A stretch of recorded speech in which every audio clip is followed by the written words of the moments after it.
उसी को बोलते हैं टेट्रावैलेंस। दैट मीन्स जो कार्बन होते हैं उसके बाहरी शेल में 4 इलेक्ट्रॉन होते हैं, और 4 इलेक्ट्रॉन्स होने की वजह से जो इनकी प्रॉपर्टी है, इनकी कैपेबिलिटी है वो बढ़ जाती है। इनकी कैपेबिलिटी क्या होती है, एक साथ 4 अलग अलग एटमों से क्या कर सकते हैं, कंबाइनिंग करने की प्रॉपर्टी या कंबाइनिंग करने की कैपेबिलिटी इनमें होती है।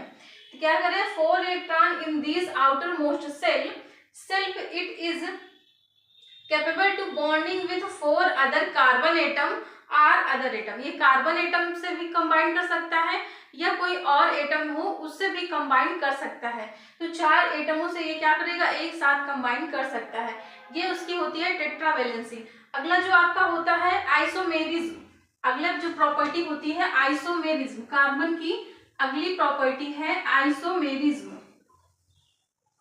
इस तरीके से जो नेक्स्ट प्रॉपर्टी है आइसोमर। आइसोमर्स मीन्स ये होता है जो कार्बन का आइसोमराइजेशन हम लोग करते हैं, इसमें होता है कि जो कार्बन कंपाउंड होंगे उनके मॉलिक्यूलर फार्मूला तो सेम होंगे लेकिन उनका मॉलिक्यूलर स्ट्रक्चर डिफरेंट होगा, जिसकी वजह से उनके प्रॉपर्टी भी डिफरेंट हो जाते हैं। तो इसमें क्या होता है आइसोमरिज्म में, जिसका मॉलिक्यूलर फार्मूला सेम होगा लेकिन उनका स्ट्रक्चरल फार्मूला क्या होगा, डिफरेंट होकर शो करता है, तो उसको हम बोलते हैं आइसोमरिज्म। जैसे यहाँ पर हम लोग देखते हैं molecular formula of carbon, molecular formula of carbon